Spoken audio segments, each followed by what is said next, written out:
My girlfriend just bought her first car. It is a 2005 Toyota Matrix XR. And we seem to be having a problem with a parasitic drain, a bad battery, or a bad alternator.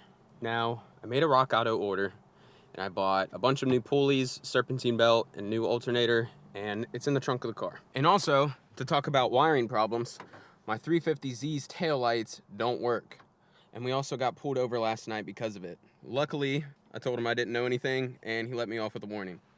So, I'm hoping in this video, we can kill two birds with one stone, as they would say. On the passenger side, right underneath the battery tray of my Z, we have one fuse box, and then that's either relays or another fuse box. Now, according to ChatGPT, there should be a rear tail light fuse, and that seems to be the most common problem on these 350Zs. Regarding the rear taillight assembly is that a fuse will blow. Let's try and find it. Also guys, I would like to mention the fact that when I did the motor swap on this car, the car was sitting in the barn at my dad's house for like 6 months. I had a smell coming from this car for a good 2 months after I was done, and I finally stripped the rear trunk, and that's when I figured out that there was like 3 rat nests in there. So I would not be surprised if there's some wiring that I cannot find that is damaged. We're just hoping that it is something so simple like a fuse. All right, guys, so if we get this out of the fuse holder, I think we found a problem. If you see right there, that fuse in the middle there is blown. That metal connection is blown. And this is supposed to call for a 10 amp, not a 20 amp in the top. So I don't know who did that. Also, to stack our problems, those look burnt right there, so I'm gonna check those out too. I went ahead and replaced the top one with the correct 10 amp, and then I also lost one on accident. It flew off my band-aid, right? Landed somewhere down there. I don't really care though. I replaced it with another 15. Let's see if this works. Alright guys, let's see if this thing works. Are you talking? No. This hunk of junk.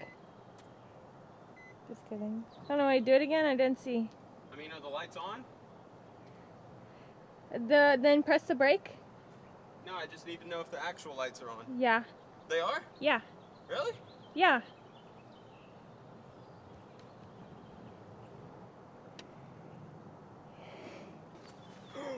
Yes. Okay. Oh, and these are on too. My blue copper lights. So we're gonna be waiting for a second while my portable jump pack charges. Tried to jump Lily's Matrix earlier and it did not work. So the battery is too dead. In the meantime, I want to show you guys something that I feel like every car owner should have in their notes or on a piece of paper or in an app. So if we go to my notes, right here I have 2005 Nissan 350Z info. Rebuilt title, 119,000 miles at purchase. So I've put 7,000 miles on it since I've owned it. 6-speed manual. So this is me taking a picture of the gauge after the motor swap so I can still keep track of mileage. This is the part list. Everything I've added, everything the previous owner added.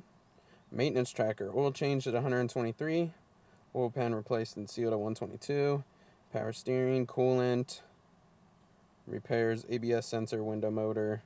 Good websites. This is where you can plan for the future, have a bunch of links, and with iPhone's new thing, you can like kind of copy over images and drag them anywhere. When you are passionate about your car, document it. Document every single little detail about it. It can help you manage things. It can help you get things done more efficiently. It just feels good. You're able to know exactly where your car is at while you're making all of these changes, all of the mods that you're putting on, at what mileage you do them. Just good stuff all the way around, guys. You ready? Yeah, let's go. She wants to go to AutoZone because she thinks it's going to fix the car. It is. Hey y'all. Welcome back to my YouTube channel, guys. Today we're going to jump start my fucking car. So I picked up this Nebo Assist jump pack and it's been charging for a while. So see if this works. Keep that key off. Now, this cool thing about this guy is that it also reads the voltage. So we have 12.4 volts right now. And I'm going to put this on. All right, go ahead and start it.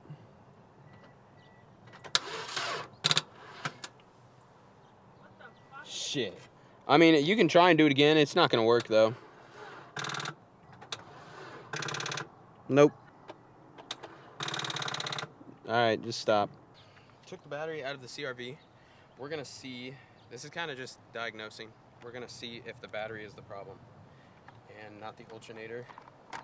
There's a big chance that because it had a parasitic drain that it ate through the battery. So we'll test that out. This battery is from 725. You can see that. That's a good indication. Make sure your y'all's batteries ain't 3 years older.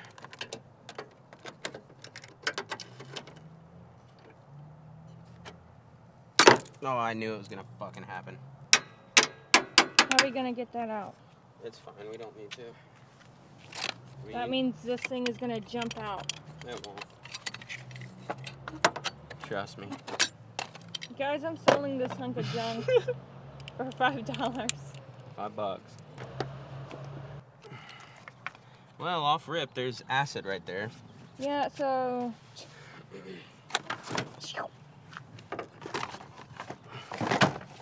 Look at how smaller your battery is. I know, that's weird actually. Yeah, this thing's just gonna move around. No, it won't. It'll be fine. Alright, guys. Moment of truth. Moment of truth, guys. See if this thing works.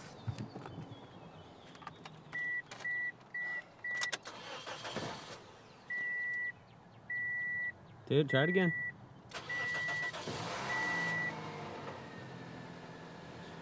You just didn't start it fully. And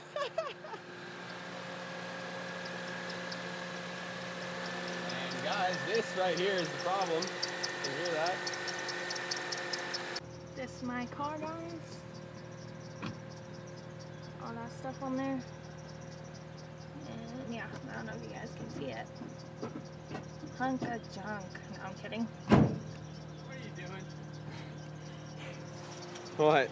I ain't got no gas in it. I ain't got no gas. Y'all, we're gonna about make it up the road, literally. This is what we're dealing with, guys. Let's organize it all. Show everything we got.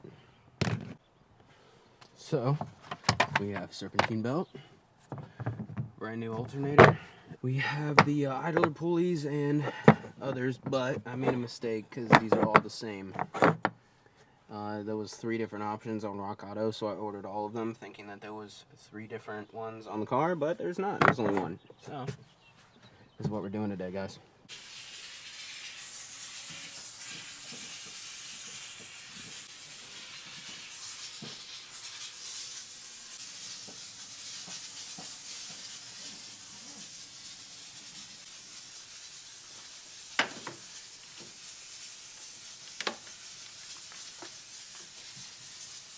This plastic piece right here is really important. It covers up the main power terminal for the alternator. Good thing about this hardware, guys, is if you lose this terminal nut, usually on your replacement you get a new one. Terminal's out, harness connector is off.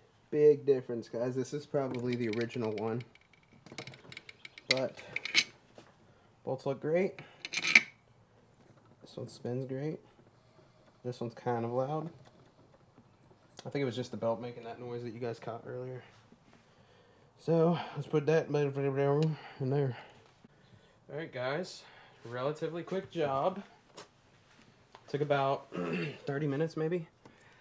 But new alternator, new belt, and the pulleys in there that I have extra of, they're nice. They are not making any noise, so everything's smooth. Lily is about to start it up, and we'll see if this shit runs smooth. Alright, Lily, you ready? Yep. Go for it. You gotta hold it in, girl.